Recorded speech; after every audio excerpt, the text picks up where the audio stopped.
I pressed the crumpled $5 bill into the stranger's bloody palm, knowing with absolute certainty that it meant my daughter wouldn't eat breakfast tomorrow morning.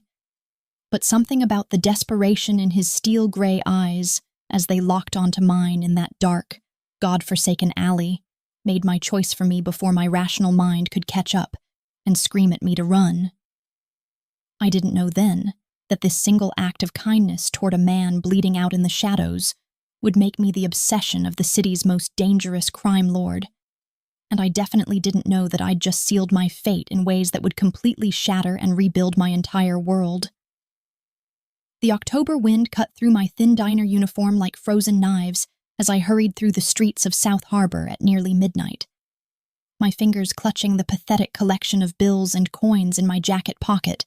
with the desperate grip of someone who knows that every single cent matters when you're choosing between electricity and groceries, between keeping the heat on and buying your 4-year-old daughter the antibiotics she needs for her ear infection. My feet ached in the worn sneakers that I'd reinforced with cardboard inserts, because new shoes weren't anywhere in the budget for at least another 3 months. And the double shift at Rosie's Diner had left my lower back screaming and my hands smelling like grease and burnt coffee, no matter how many times I'd scrubbed them in the employee bathroom with that harsh industrial soap that turned my skin raw and red. I'd counted my tips 3 times already during the walk home, hoping desperately that somehow the math would change, that the crumpled ones and scattered quarters would magically multiply into something more substantial. But the reality remained stubbornly, cruelly the same: $23.47 for 14 hours of work, after splitting tips with the other waitresses and the busboy who had 6 kids at home and needed every penny just as badly as I did. $18.42 had to go toward the electric bill that was already 2 weeks overdue, and came with a bright red shut-off notice that made my stomach clench every time I looked at it taped to my refrigerator, which meant I had exactly $5.05 left for everything else: food, transportation, the constantly growing pile of needs that never seemed to stop multiplying, no matter how hard I worked or how many extra shifts I picked up. The neighborhood I had to walk through to get to my apartment was the kind of place where sensible people didn't venture after dark, where broken streetlights stayed broken because the city had given up on this part of town years ago, where the shadows held dangers that ranged from desperate junkies to predators of an entirely different sort. But I didn't have the luxury of taking a cab, or even the bus, because every dollar spent on transportation was a dollar I couldn't spend on keeping my daughter safe and fed and sheltered. My phone was clutched in my other hand, the screen cracked from when I'd dropped it last month and couldn't afford to repair it, the battery at 6% because I'd forgotten to charge it before my shift, and I kept glancing at it nervously as I passed beneath the few working streetlights that cast sickly yellow pools of illumination onto the cracked sidewalk and graffiti-covered walls. I should have kept walking when I heard the sound coming from the alley between the abandoned warehouse and the burned-out shell of what used to be a corner market. A wet, gasping sound that could have been anything from a dying animal to a trap set by someone looking for an easy victim. But something in that sound made me stop, despite every screaming survival instinct that I'd honed over years of being a single mother in a dangerous city, telling me to mind my business and get home to my daughter. My hand tightened around my phone as I peered into the darkness of the alley, my heart hammering against my ribs so hard that I could feel it in my throat. And that's when I saw him slumped against the brick wall about 15 feet in, a man in what looked like an expensive suit, even though it was torn and soaked with something dark that I realized with a sick lurch of my stomach was blood. He was too well dressed to belong in this neighborhood, with the kind of tailored clothing that probably cost more than I made in 6 months. And even collapsed and bleeding, he had an air of power about him that made me think of dangerous predators pretending to be wounded to lure in their prey. But then he lifted his head, and our eyes met. And I saw something in those steel-gray depths that I recognized, because I'd seen it in my own mirror on the worst nights. A kind of desperate calculation about whether anyone in this cruel world would actually stop to help someone in need. His face was striking in a way that would have made me nervous under normal circumstances, all sharp cheekbones and a strong jaw covered in dark stubble, with a small scar cutting through his left eyebrow and a nose that had clearly been broken at least once. But it was his eyes that held me frozen, intelligent, assessing, and currently watching me with an intensity that made my breath catch even as blood seeped through the fingers he had pressed against his side. Every rational thought in my head was screaming at me to turn around and walk away, to pretend I'd never seen him, to protect myself, and by extension protect Lily, because if something happened to me, then what would happen to my daughter? But my feet were already moving forward before I could stop them, drawn by some compulsion I didn't understand, and couldn't resist even though I knew with bone-deep certainty that this man was dangerous in ways that had nothing to do with the knife wound in his side. I approached him slowly, keeping my distance but close enough to see the pale cast to his, skin beneath the olive undertones, close enough to smell the expensive cologne that clung to him even beneath the copper scent of blood. And when I spoke, my voice came out steadier than I felt, asking him if he needed me to call an ambulance even though I already knew from the way his jaw tightened that he was going to refuse. He told me in a voice roughened by pain and something else, an accent that spoke of somewhere far from here, somewhere cold and unforgiving, that he just needed to get to a phone to call for his own help, that he'd been mugged, and the bastards had taken his cell phone and wallet along with his dignity.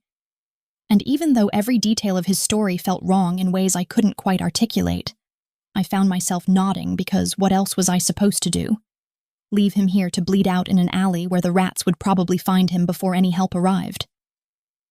I looked down at my hand, still clutched around the $5.05 that represented the difference between my daughter eating breakfast tomorrow or going to daycare with an empty stomach. And I felt something crack open inside my chest. Some fundamental understanding that there were moments in life where you had to choose between your own survival and your humanity, and that sometimes being human meant making choices that logic would call stupid. The corner store 3 blocks away had a payphone outside, one of the last relics of a bygone era that somehow still worked, and I knew that a call would cost whatever change I had left after I handed him the $5 bill, which meant I'd be walking home with literally nothing. But I also knew that I couldn't walk away from this bleeding stranger without at least trying to help him, even if it meant sacrificing the little security I had. I pulled the crumpled bill from my pocket and pressed it into his hand, watching his long fingers close around it with a grip that was still strong despite the blood loss, and I noticed details I shouldn't have been cataloging. The scars across his knuckles that spoke of violence as a lifestyle rather than an incident. The expensive watch on his wrist that somehow the muggers had missed. The way his eyes sharpened when I touched him as if he was surprised that I'd actually followed through with helping him. I helped him to his feet and felt the solid weight of him against my side, all lean muscle and coiled strength even in his weakened state. And I tried not to think about how close I was to a complete stranger who could overpower me in seconds if he wanted to. Tried not to notice the way he moved with a predator's grace despite the injury.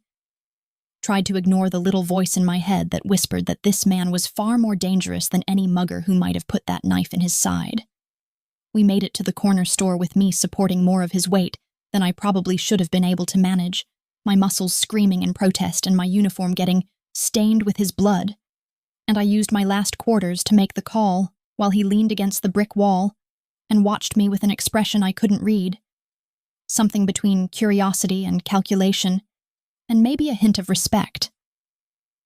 Before I left him there waiting for whatever help he'd summoned, with a brief, coded phone conversation that had made the hairs on the back of my neck stand up, he asked me for my name in a way that felt less like a question, and more like a command softened by genuine interest. And I hesitated because giving him my name felt like giving him a piece of myself that I might never get back. But there was something in his eyes that pulled the truth from me before I could think better of it. I told him my name was Marina, just Marina, and I watched something flicker across his face. Satisfaction, triumph, possession, before his expression smoothed back into neutral politeness, and he thanked me in that accent-roughened voice that did strange things to my pulse, despite the absolute insanity of the situation. I turned to leave and had made it maybe 5 steps when he called out to me. And when I looked back, he was watching me with an intensity that felt like being pinned beneath a spotlight. And he told me that he wouldn't forget this kindness, that debts like these had a way of being repaid whether the creditor wanted them to be or not. And there was something in the way he said it that made it sound less like gratitude and more like a promise or maybe a warning.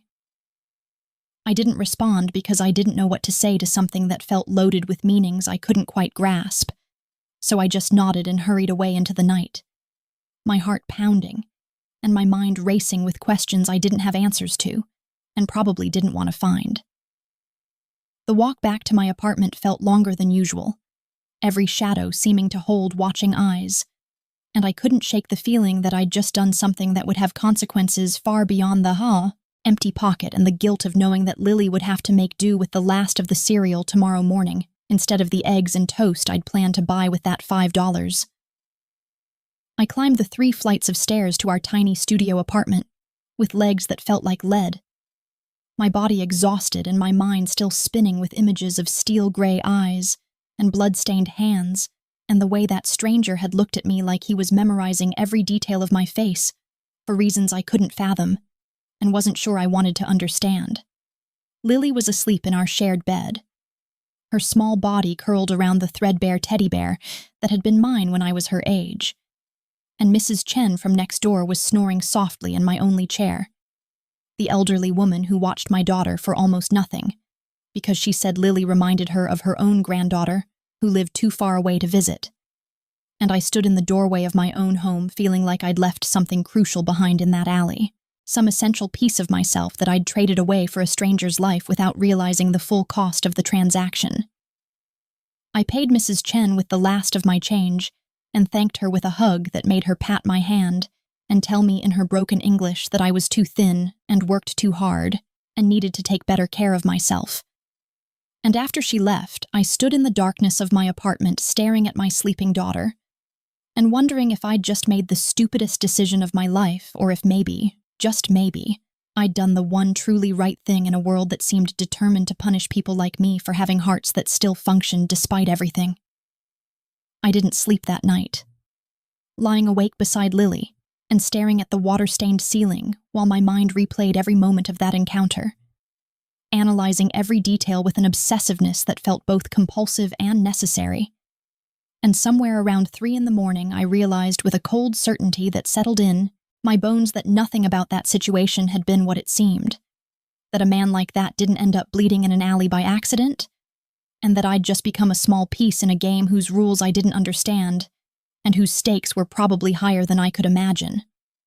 The worst part was that beneath the fear and the rational concern for what I'd gotten myself into, there was a tiny, traitorous part of me that kept remembering the intensity in those steel-gray eyes, the way he'd looked at me like I was something precious and rare rather than just another exhausted waitress in a stained uniform, and I hated myself a little bit for that weakness even as I acknowledged its existence. When dawn finally broke through our thin curtains, and Lily woke up hungry and happy, and completely unaware that her mother had potentially just altered the course of both their lives, I pushed all thoughts of the mysterious stranger aside and focused on getting through another day, making breakfast from the last of our supplies, getting Lily ready for daycare, preparing myself for another double shift at the diner. But I couldn't quite shake the feeling that something fundamental had shifted in the universe last night, that I'd set something in motion that couldn't be stopped or controlled, and that very soon I was going to discover exactly what price I'd actually paid for giving a bleeding stranger my last $5 in a dark alley, where no one with any sense would have stopped to help.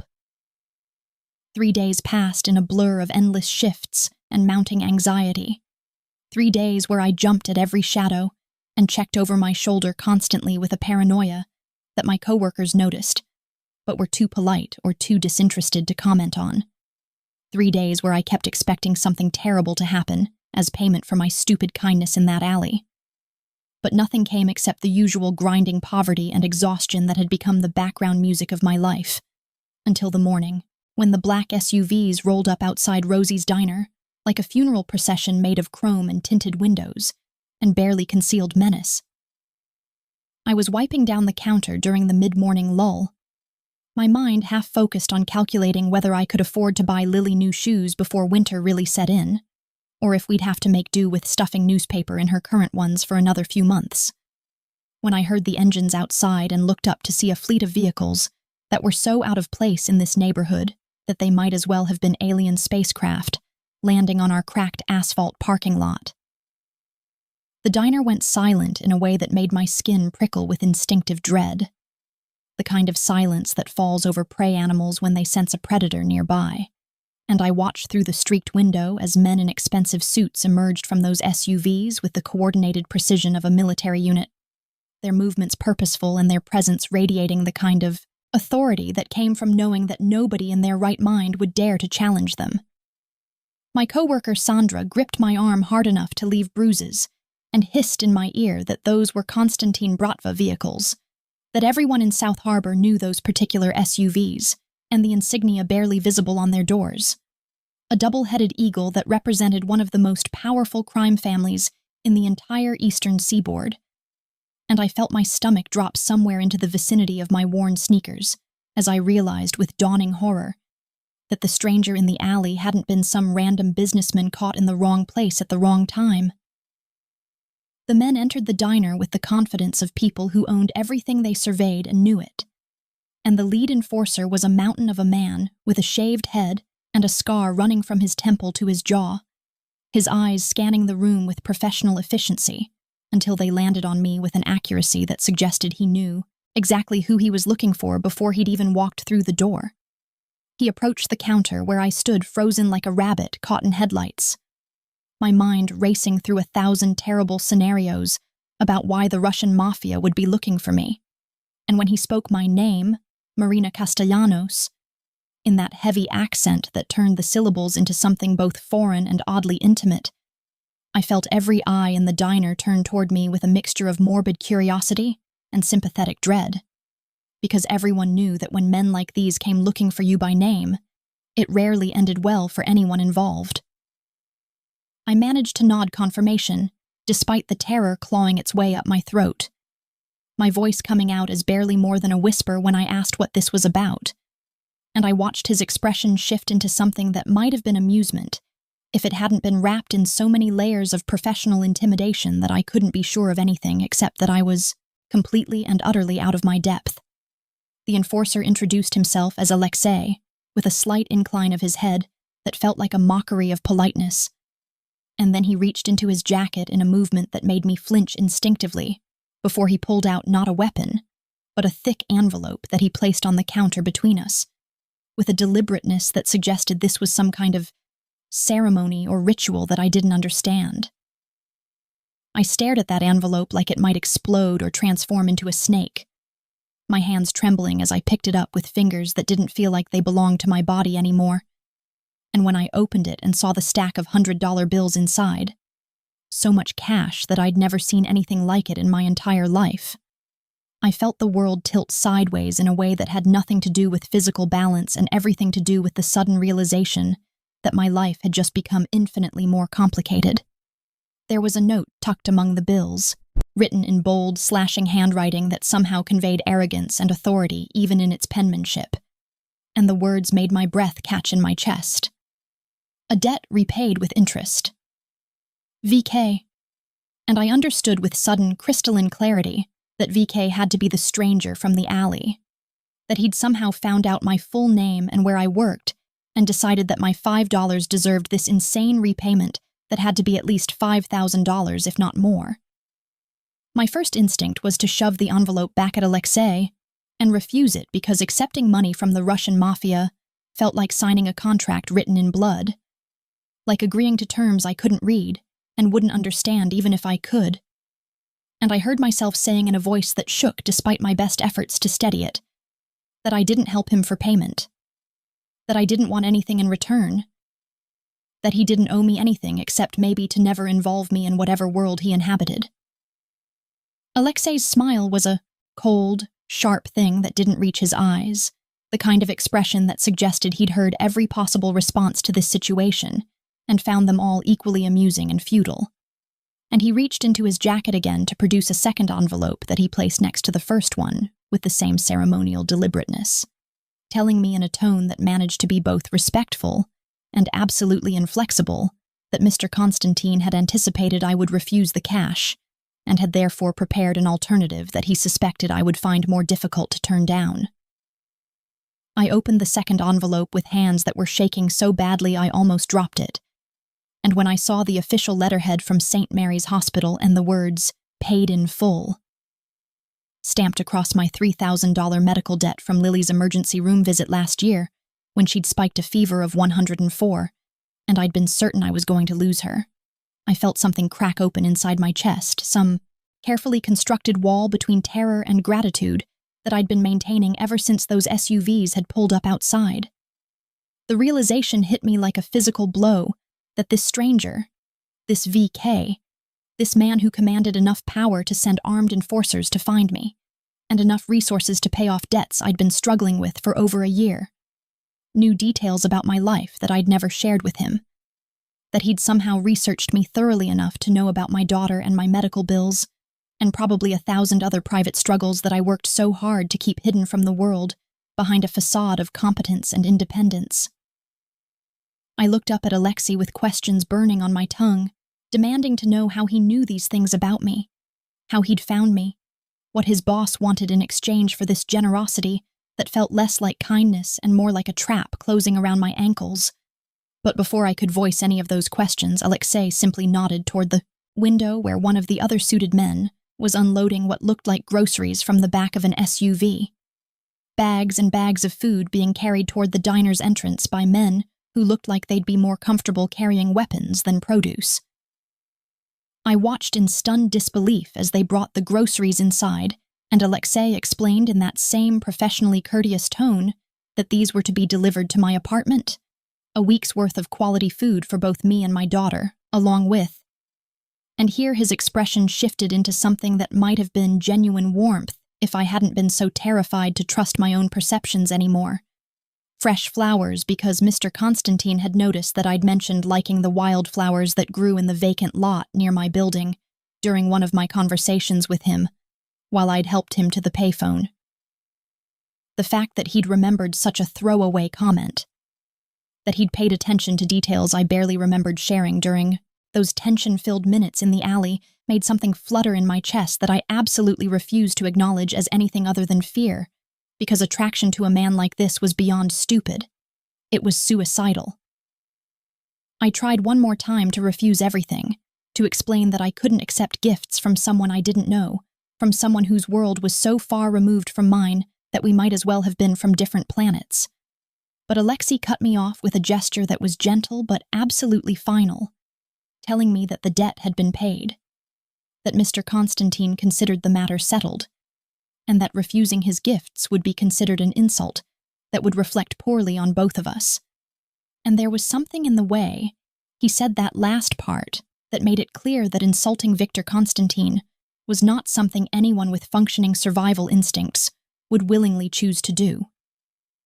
He left then, with another of those slight head bows that felt like mockery wrapped in respect,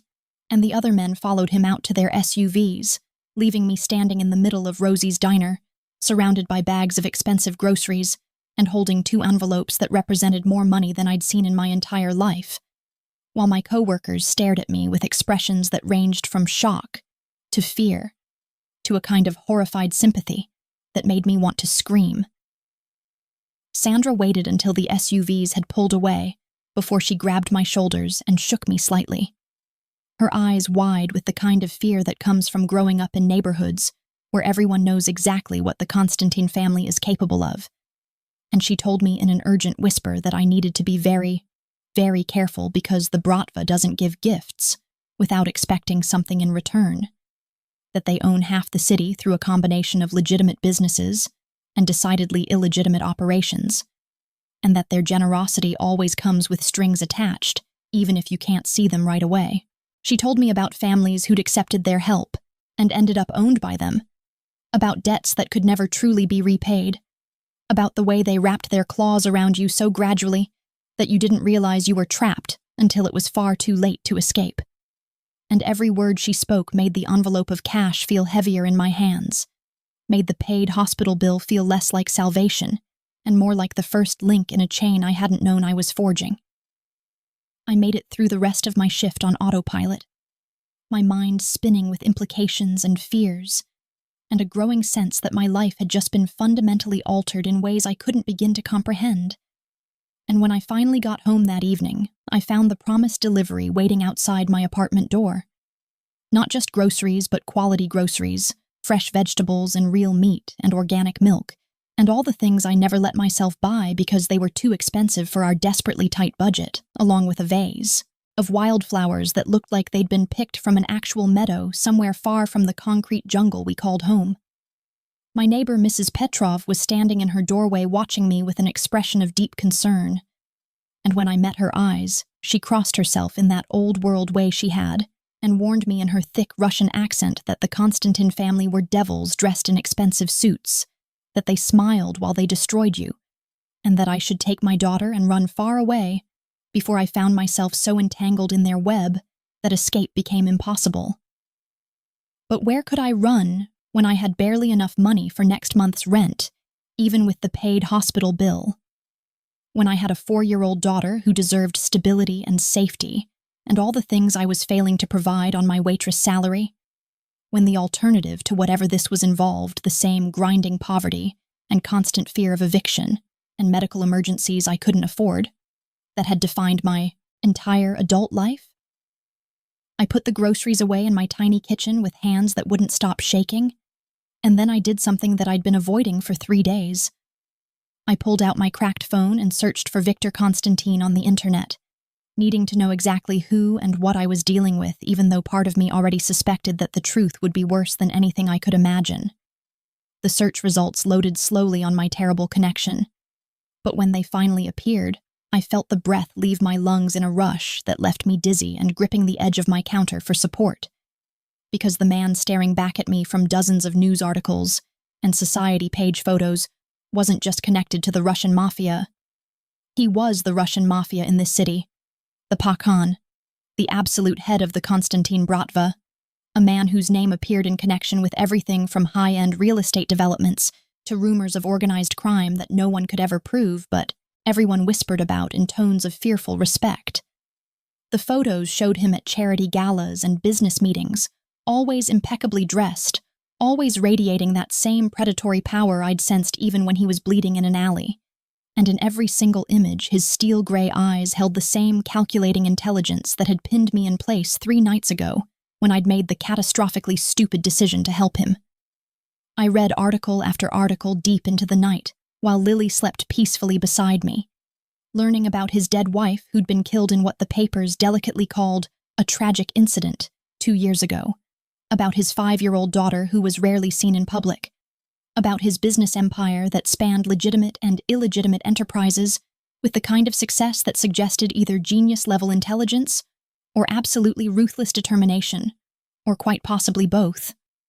And with every piece of information I absorbed, I felt the trap close tighter around me because now I understood with perfect clarity that the man I'd helped wasn't being tested by random muggers. He'd been testing me, staging some kind of elaborate loyalty experiment to see who would help a stranger in need versus who would walk away or try to rob him further. And I'd somehow passed a test I hadn't known I was taking. The worst part, the truly terrifying part that kept me awake long after I should have fallen into exhausted sleep, was the growing realization that Victor Constantine had researched me just as thoroughly as I was now researching him. That he knew about my struggles and my daughter and my debts and probably every other private detail of my pathetic life. And that he'd decided for reasons I couldn't begin to fathom that I was worthy of his attention and his gifts and whatever complicated web of obligation those gifts represented. I stared at the vase of wildflowers on my kitchen counter and remembered the way he'd looked at me in that alley. The intensity in his eyes that had felt like being seen and catalogued and claimed all at once. And I wondered with a sick feeling of inevitability settling into my bones what exactly Victor Constantine wanted from me, and how long I had before I found out that the price of his generosity was higher than any amount of money could measure. The knock on my door at 7 the next morning made me jump so hard I nearly dropped the coffee I'd been nursing. And when I looked through the peephole, my heart stopped completely because standing in my dingy hallway, looking like he'd stepped out of a fashion magazine, was Victor Constantine himself. alone and somehow even more intimidating in the harsh morning light than he'd been bleeding in the shadows. And I knew with bone-deep certainty that whatever happened next was going to change everything. That the trap had been set and baited,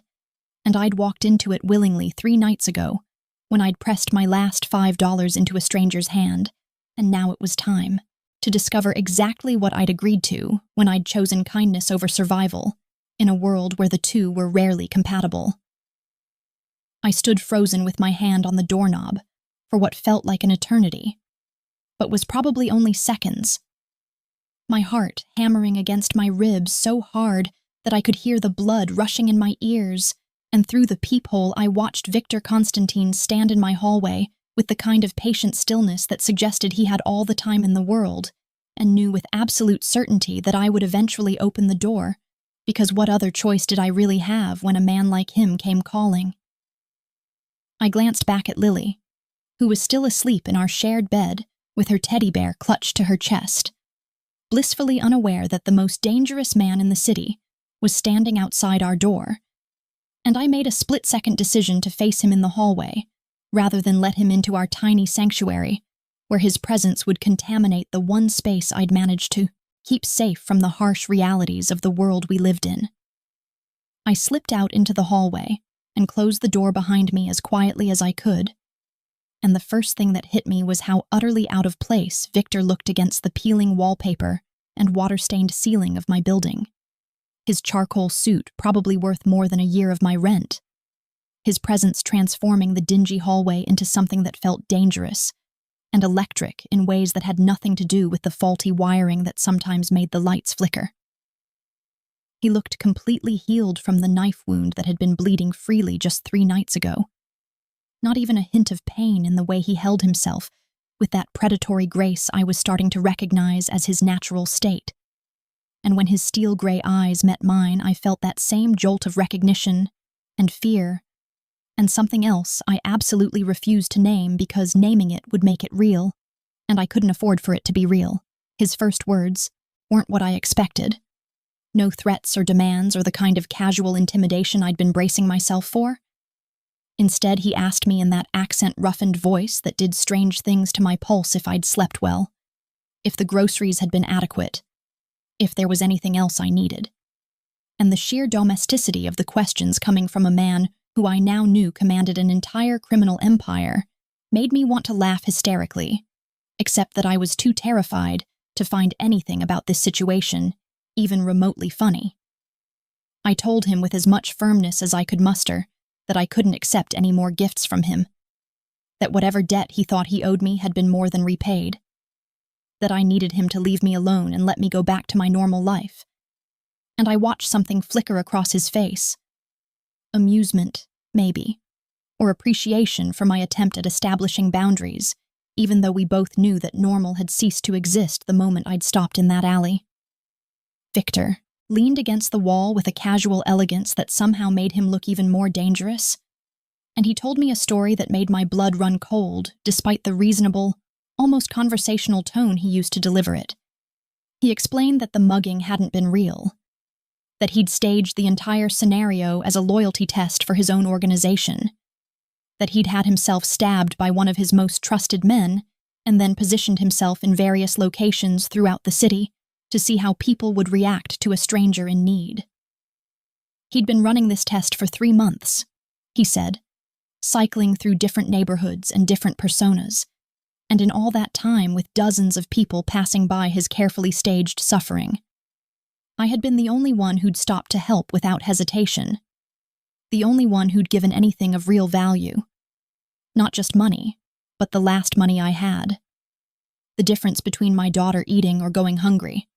and that kind of selfless sacrifice was apparently so rare in his world that it had caught his attention in ways that I was only beginning to understand.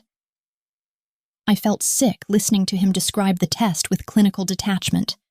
understanding now that my moment of compassion had been observed and analyzed and judged by someone who made his living reading people and exploiting their weaknesses. And I wanted to hate him for manipulating me, even though technically I'd made my own choice to help him without any coercion or false promises. He pushed off from the wall and moved closer to me, not touching but near enough that I could smell his cologne. Something expensive and dark that reminded me of winter forests and dangerous things hiding in shadows. And he told me that he'd researched me thoroughly after that night, that he'd learned about my daughter and my struggles and my stubborn pride that kept me working 2 jobs rather than accepting help from anyone, and that he'd made a decision about me that was going to change both our lives whether I liked it or not. The offer he presented made my head spin with its sheer audacity and its calculated appeal to every desperate need I'd been trying to ignore for years. He wanted me to become his daughter Annika's nanny, to move into his estate and care for the 5-year-old girl who'd been essentially motherless since his wife's death 2 years ago.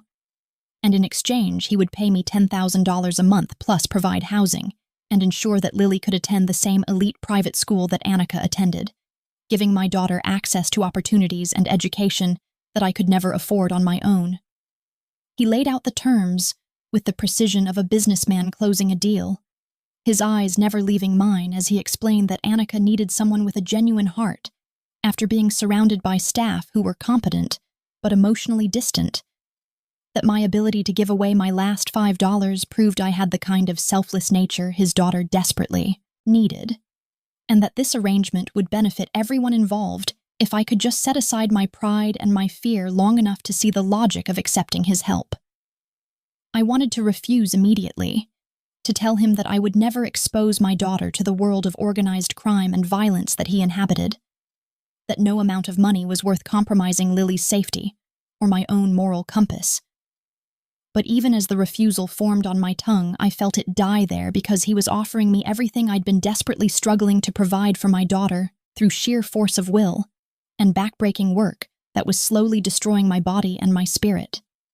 He must have seen the conflict on my face because his expression shifted into something that might have been sympathy if it hadn't been wrapped in so many layers of calculation and strategic thinking. And he told me to take my time deciding, to think about what was best for Lily, rather than letting my pride make decisions that my daughter would ultimately pay for. And the fact that he'd identified exactly where to apply pressure to make me consider his offer made me realize just how thoroughly he'd studied me and how completely outmatched I was in whatever game we were playing. I tried to hold firm to my refusal, to explain that his world was too dangerous, and that I couldn't in good conscience bring my daughter into an environment where violence and criminality were just normal parts of daily life. But Victor's expression darkened in a way that made the temperature in the hallway seem to drop several degrees. And what he said next destroyed any illusion I might have had about having real choices in this situation. He told me with the same clinical detachment he'd used to describe his loyalty test that my landlord was planning to evict me at the end of the month. Not because I'd missed rent, but because he'd received an offer to sell the building to developers who wanted to turn it into luxury condos, and that every tenant in the building would be out on the street within 60 days, regardless of their payment history or their circumstances. The revelation hit me like a physical blow, because I'd been counting on the stability of this apartment, had been planning my budget around staying here for at least another year, and the idea of trying to find a new place in my price range with Lily in tow while working double shifts was so overwhelming that I felt panic start to claw its way up my throat. But Victor wasn't finished destroying my sense of security. He continued in that same matter-of-fact tone to tell me that my car, the ancient Honda that barely ran but was my only transportation, was going to be repossessed next week because the predatory loan company I'd borrowed from had changed their terms, and I was technically in default even though I'd been making my payments on time, and that Lily's daycare had a 6-month waiting list at every other facility in the area that I could potentially afford, meaning that if I lost my current spot, I'd have no child care, and therefore no ability to work the hours necessary to keep us afloat. I stared at him in horror as he laid out the details of my crumbling life with the precision of someone who'd not only researched me but had possibly orchestrated some of these disasters himself. And when I asked him in a voice that shook with barely controlled fury if he was threatening me, if he'd caused these problems to force me into accepting his offer, his expression shifted into something that looked almost offended. He told me that he hadn't created my problems, that the world had done that all on its own, through its casual cruelty toward people like me who worked themselves to exhaustion and still couldn't get ahead, but that he had researched my situation thoroughly enough to understand exactly how precarious my position was, and that he was offering me a way out of the trap that life had constructed around me whether I wanted to acknowledge the trap's existence or not. The worst part was that he was right, that everything he'd said about my situation was accurate, and that my stubborn insistence on handling everything myself had blinded me to just how close I was to complete disaster. How one wrong move or unexpected expense could send everything I'd worked so hard to build come crashing down around my ears. He stepped closer to me then, close enough that I had to tilt my head back to maintain eye contact, and he said in a voice that had gone soft and dangerous and almost gentle that my pride was admirable, that my determination to provide for my daughter without help was noble, but that nobility didn't put food on the table or keep the lights on or ensure that Lily had the opportunities she deserved, and that sometimes the strongest thing a mother could do was accept help, even when it came from unexpected and potentially dangerous sources. I wanted to argue with him, to insist that I could handle everything, on my own the way I always had, but the evidence of my failures was staring me in the face through his calm recitation of facts, and I felt something inside me crack under the weight of months and years of trying to be everything for Lily, while slowly drowning in an ocean of bills and responsibilities, and constant fear that I wasn't enough. He must have seen the exact moment when my resistance started to crumble, because his expression shifted into something triumphant, and he pressed his advantage by telling me about Annika, how she was smart and sweet and desperately lonely, how she'd stopped smiling after her mother's death, how the parade of professional nannies hadn't been able to reach her because they saw her as a job rather than a child who needed genuine love and connection, and how he believed that someone like me, someone who'd proven capable of selfless compassion even toward strangers, might be exactly what his daughter needed to heal. The mention of his daughter did something to Victor's expression that I hadn't seen before, a softness around his eyes that spoke of genuine pain and love and desperate hope that maybe this time he could fix something that had been broken for too long. And I realized with uncomfortable clarity that beneath the dangerous crime Lord Exterior was a father who was just as desperate to save his child as I was to save mine, even if his methods and resources were vastly different from anything I'd ever had access to. I asked him what would happen if I refused, if I insisted on continuing to struggle on my own, despite the mounting evidence that my current path was unsustainable, and the look he gave me was filled with a kind of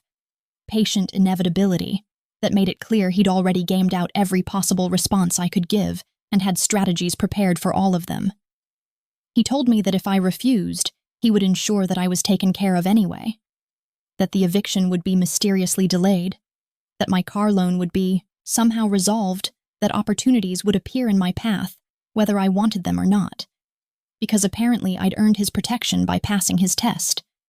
and he protected what was his regardless of whether the protected party wanted that protection or not. The possessive way he said what was his made something flutter in my chest that I absolutely refused to acknowledge, and I pointed out with as much firmness as I could muster that I wasn't his anything, that one act of kindness didn't give him ownership over my life, but his smile in response was knowing and patient,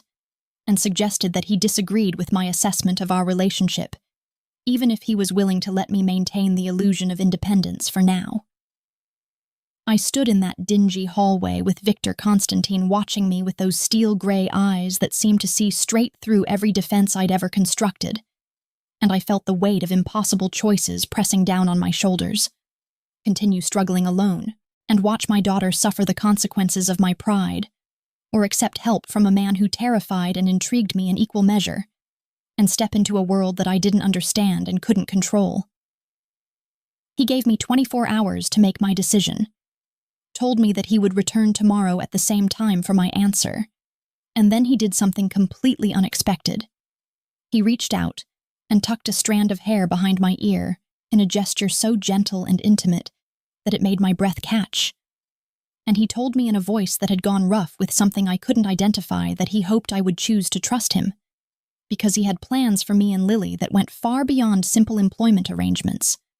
and that he was prepared to be very patient in helping me see that sometimes the most dangerous choice was actually the safest one if you knew how to navigate the dangers involved. He left me standing in the hallway, with my mind reeling and my carefully constructed resistance crumbling, and I went back into my apartment where Lily was just waking up, her sleepy smile and innocent questions about breakfast driving home exactly what was at stake in this decision, because it wasn't just about me anymore. It had never been just about me since the moment I'd discovered I was pregnant and decided to keep her despite having nothing to offer except stubborn determination and love. I spent the day in a fog of indecision, mechanically going through the motions of caring for Lily and getting ready for my shift at the diner, while my mind spun in endless circles around Victor's offer and all its implications. And by the time I arrived at work,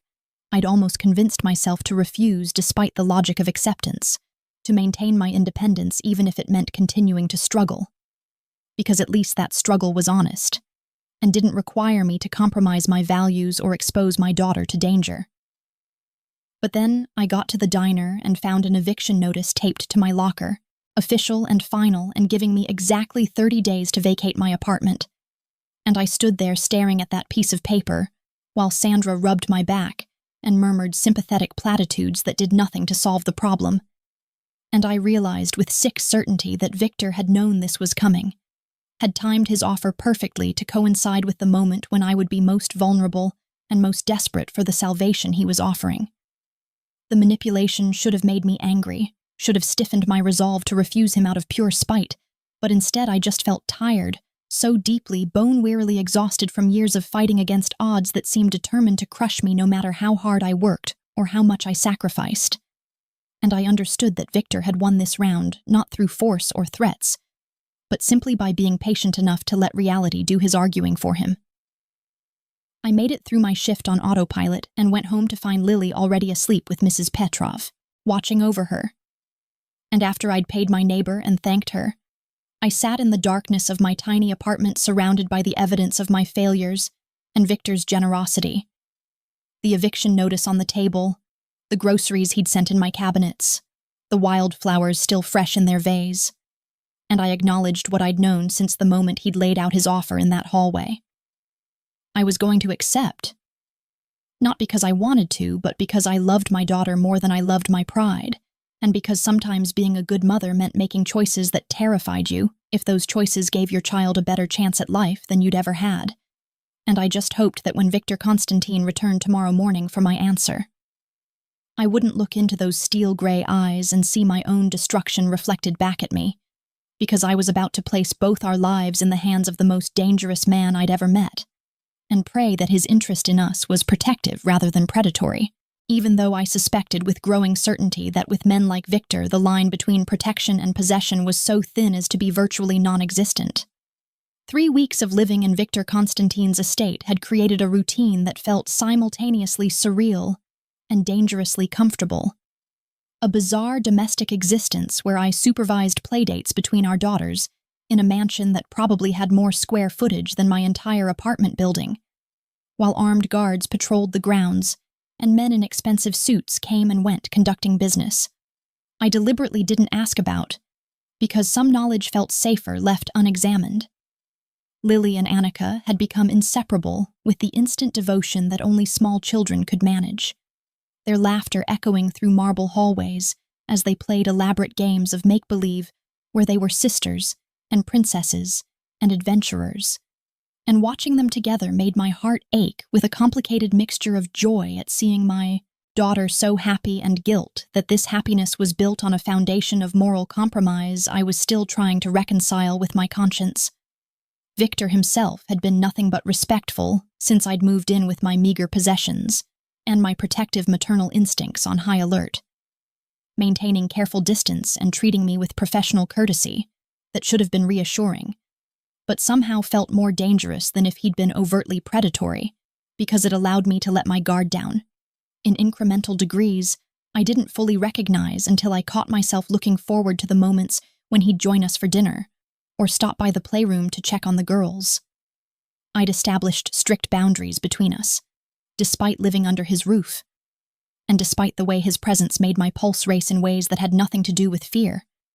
and everything to do with an attraction I refused to acknowledge because acknowledging it would make me weak, and I couldn't afford weakness when I was responsible for Lily's safety in this beautiful, dangerous world we'd entered. But Annika had transformed in these 3 weeks, in ways that even Victor's household staff whispered about, with something approaching reverence. The quiet little girl who barely spoke and never smiled had become animated and joyful, her dark eyes lighting up when she saw me each morning, and her small hand constantly seeking mine as though afraid I might disappear if she didn't maintain physical contact.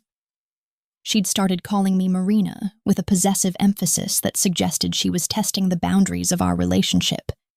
And sometimes late at night, when I tucked her into her princess bed in the room next to the one I shared with Lily, she would whisper questions about whether I was going to stay forever, whether Lily could really be her sister, whether maybe I could be her new mommy since her real mommy was in heaven and couldn't come back no matter how much she prayed. Those whispered questions broke something inside me every single time because I couldn't give her the promises she wanted when I didn't know myself how long this arrangement would last, or what would happen when Victor inevitably tired of having us here, or decided that whatever test he was running had reached its conclusion. But I also couldn't bring myself to destroy the hope in her eyes by being brutally honest about the temporary nature of our presence in her life. Victor had noticed the change in his daughter with an intensity that bordered on obsession, his steel-gray eyes following me whenever I interacted with Annika, as though he was trying to decode the secret of how I'd reached her when dozens of professional caregivers had failed. And sometimes I caught him watching us with an expression that combined gratitude and possessiveness, and something darker that made my skin prickle with awareness, even as I pretended not to notice. The carefully maintained professional distance between us shattered on a Tuesday night when I couldn't sleep despite my exhaustion and wandered down to the massive kitchen for tea, only to find Victor already there sitting in the darkness nursing what looked like expensive whiskey and staring at nothing with the kind of devastated expression that suggested he'd forgotten to maintain his carefully controlled facade. I should have turned around and left him to his private grief, should have respected the boundaries I'd been so adamant about establishing. But something about the slumped defeat in his normally perfect posture made me move toward him instead of away, made me ask in a soft voice if he was all right, even though the answer was obviously that he wasn't, and probably hadn't been all right since long before I'd met him bleeding in that alley. He looked up at me with eyes that were unfocused from alcohol and pain, and without the usual guards and careful control, he told me things I suspected he'd never said aloud to another living soul. How his wife, Irina, had been killed by a rival Bratva family specifically to hurt him, how she'd been innocent of his world's violence and had died screaming his name while he was across the city conducting business that had seemed important until the moment he'd gotten the call that she was gone, how Annika had witnessed her mother's death and hadn't spoken for 6 months afterward, and how every single day since then he'd lived with the knowledge that loving him had been Irina's death sentence, and that allowing anyone close again would just be painting another target on their back. His voice broke on that last confession, and I watched this powerful, terrifying man crumble under the weight of guilt and grief he'd been carrying alone. And despite every rational voice in my head screaming at me to maintain distance, I found myself moving closer. Found my hand reaching out to cover his scarred knuckles with my smaller fingers in a gesture of comfort that crossed every professional line I'd drawn. Victor's hand turned under mine to grip my fingers with desperate strength, and when he looked up at me, the raw need in his eyes made my breath catch, because I recognized it as the same desperate loneliness I saw in my own mirror on the worst nights, the same aching hunger for connection and understanding that poverty and single motherhood had taught me to suppress, because I couldn't afford the luxury of needing anyone when I had to be strong enough for 2. The tension between us that I'd been pretending didn't exist for 3 weeks suddenly became impossible to ignore as he pulled me closer with the hand still gripping mine, and I knew I should pull away, should retreat to the safety of my assigned bedroom and the clear professional boundaries that kept this situation manageable. But instead I let him draw me into the space between his knees, where I could feel the heat radiating from his body and smell the whiskey on his breath mixed with that dark cologne that haunted my dreams. When he kissed me, it felt like falling and flying simultaneously, his mouth claiming mine with a hunger that spoke of months or maybe years of denying himself any real connection. And I kissed him back with equal desperation, because 3 weeks of living in close proximity to this dangerous, complicated man had worn down my defenses more than I'd wanted to admit, and because something about his broken confession had made him human, rather than monster in my eyes. His hands came up to frame my face with surprising gentleness, given the intensity of the kiss, and I felt myself melting into him, despite knowing that this was catastrophically stupid, that crossing this line would complicate everything and potentially put both Lily and myself at risk. But his touch felt like coming home after years of being lost, and I was so tired of being strong and alone and responsible every single second of every single day. But then Victor pulled away abruptly as though I'd burned him, his expression shutting down with a speed that felt like whiplash. And the cold distance that slammed back into place between us was so absolute that I actually stumbled backward from the force of his rejection, even though he hadn't physically pushed me. He stood up with the careful control of someone who was very drunk but refusing to show it, and told me in a voice devoid of all the emotion that had been there moments before to remember my place, that I was here as his employee and nothing more, that whatever had just happened was a mistake that wouldn't be repeated. And the clinical dismissal in his tone after the vulnerability he'd just shown me felt like being slapped. I fled back to my room with tears burning behind my eyes that I refused to let fall until I was safely behind closed doors, and I spent the rest of that sleepless night mentally composing my resignation because I couldn't stay here after that humiliation, couldn't continue living under the same roof as a man who could kiss me like I mattered, and then dismiss me like I was nothing in the space of a heartbeat. By the time dawn broke, I'd decided to give my notice that very morning, had started mentally calculating how I could use the money I'd saved from 3 weeks of not having to pay rent or buy groceries to find a new apartment before the situation became any more complicated, or my traitorous heart became any more invested in a man who'd made it crystal clear that I was nothing more than convenient hired help, despite the heat that had burned between us. But fate and Victor Constantine's enemies had other plans for my carefully constructed exit strategy. Because at 9:30 that morning, while I was supervising the girls playing in the estate's garden and trying to figure out how to phrase my resignation without revealing how badly he'd hurt me, 3 black vans that didn't belong to the Konstantin Bratva came screaming up the drive, and armed men poured out with the clear intention of taking something that didn't belong to them. I had maybe 3 seconds to process what was happening before training. I didn't know I possessed kicked in, and I was screaming at both girls to run, while simultaneously launching myself at the nearest attacker with the kind of feral desperation that only a mother protecting her young could summon. And somewhere in the chaos of grabbing for Lily while trying to shield Annika,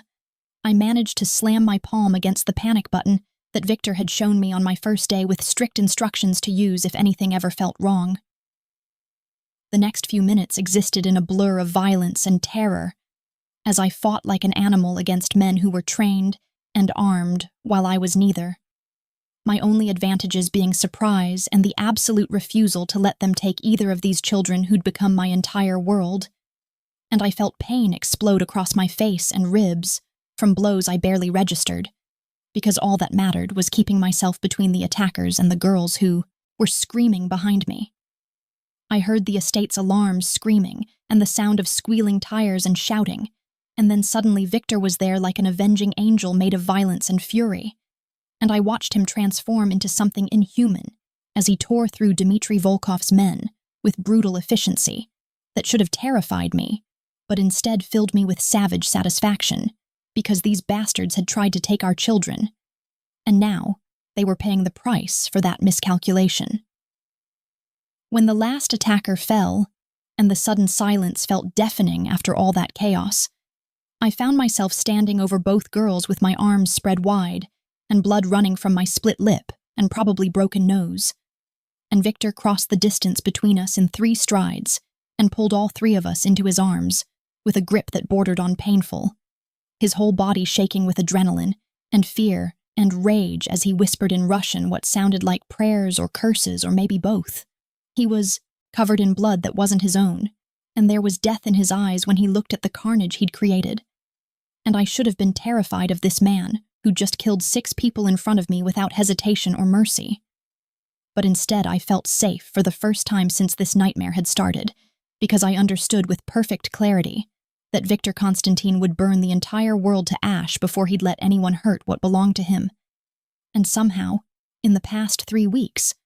Lily and I had apparently crossed some invisible line into that fiercely protected category, whether I'd intended to or not. The aftermath of the attack changed everything in ways that I couldn't have predicted, even if I'd had years to prepare instead of mere seconds to react. Because Victor assigned me a permanent security detail of 3 highly trained men who followed me everywhere with the kind of professional vigilance that made grocery shopping feel like a presidential motorcade, and he moved Lily and me out of the comfortable guest suite we'd been occupying and into the family wing of the estate where his own bedroom was located, placing us in rooms that connected to his through a shared sitting area that made it impossible to maintain the professional distance I'd been clinging to like a lifeline. I tried to protest this new arrangement during the first tense conversation we had after the attack, tried to explain that I couldn't continue living here after what had happened in his kitchen that night when he'd kissed me, and then dismissed me like I meant nothing. But he cut me off with an intensity that made my arguments die in my throat when he told me in a voice that shook with barely controlled emotion that he couldn't protect what he cared about if I insisted on keeping myself at arm's length. And the way he said what he cared about made it clear that he was no longer talking about just his employee, or even just Annika's nanny, but about something far more complicated and dangerous and real.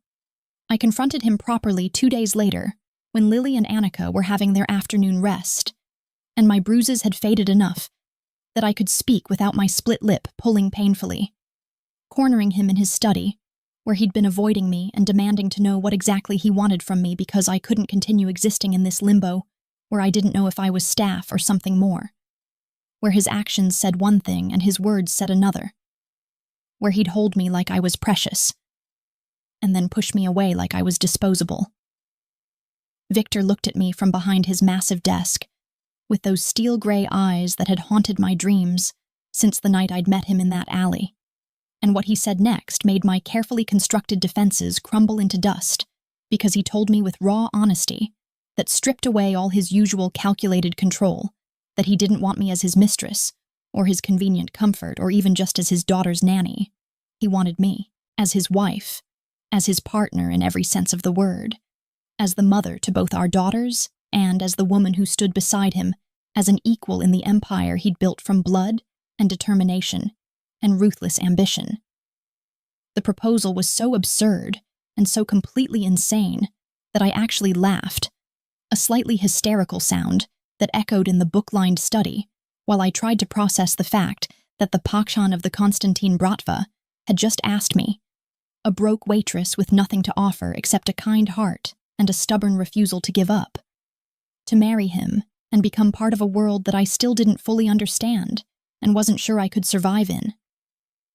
But Victor wasn't laughing as he came around the desk and took my hands in his scarred ones,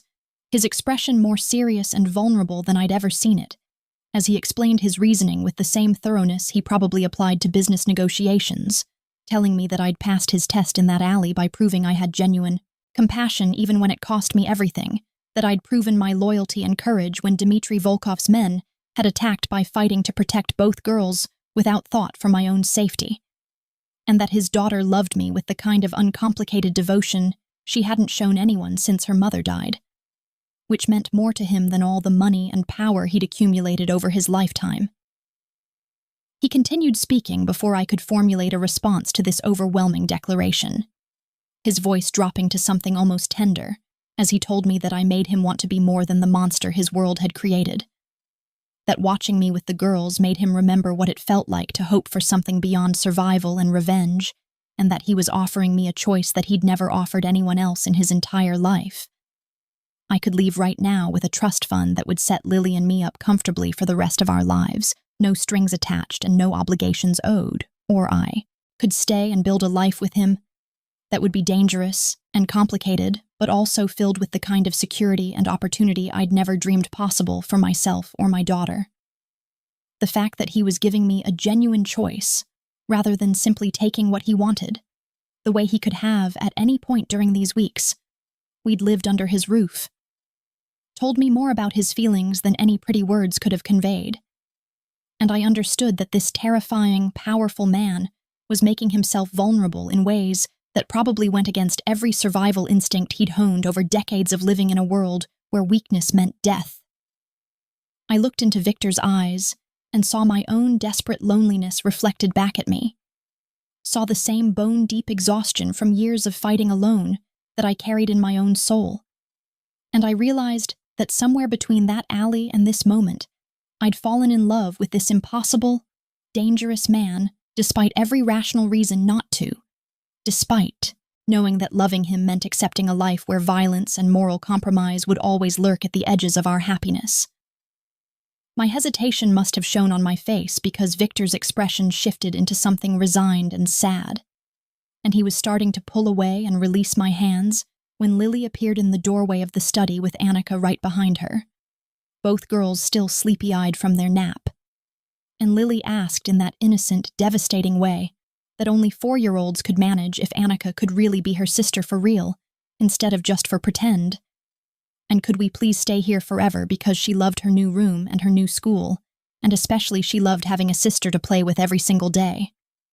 Watching my daughter's hopeful expression, and seeing the matching hope on Annika's face as both girls looked between Victor and me, with the expectation that adults could somehow make everything perfect if they just tried hard enough,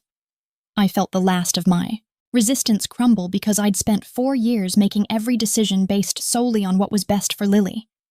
and denying her this family that she'd already claimed as her own just because I was scared of the implications felt like the most selfish thing I could possibly do. I told Victor yes before I could second-guess myself into talking myself out of it. Yes to the marriage and the partnership, and the terrifying leap of faith into a world I didn't understand. And I watched his expression transform from resignation to fierce triumph as he pulled me into his arms right there in front of both girls and kissed me with a possessiveness that should have alarmed me, but instead felt like coming home after a lifetime of wandering. 6 months later, I stood in Victor's private chapel, wearing a simple white dress that probably cost more than my car used to be worth, with Lily and Annika serving as flower girls in matching pink dresses that made them look like the sisters they'd already decided they were. And I married the most dangerous man I'd ever met in a ceremony attended only by his most trusted people and officiated by a priest who'd known Victor since childhood and looked relieved to see him finally allowing himself something resembling happiness. The ruby engagement ring on my finger, Victor's mother's ring that he'd placed there the night I'd accepted his proposal, caught the light streaming through the stained glass windows and looked like a drop of blood. A reminder that happiness in this world came with a price, and that loving Victor Constantine meant accepting that sometimes violence was the cost of protecting what mattered most. I'd transformed over these months, from a frightened single mother into someone I barely recognized when I looked in the mirror. Someone who could sit in on Victor's business meetings and offer insights he actually valued. Someone who'd learned to navigate the complex politics of the Bratva world with the same determination I'd once applied to stretching $5 across a week's worth of meals. Someone who'd become not just the Pakhan's wife, but his genuine partner, and equal in ways that made his men treat me with wary respect, and made his enemies think twice before acting, because they knew that hurting me would unleash Victor's full wrath upon them.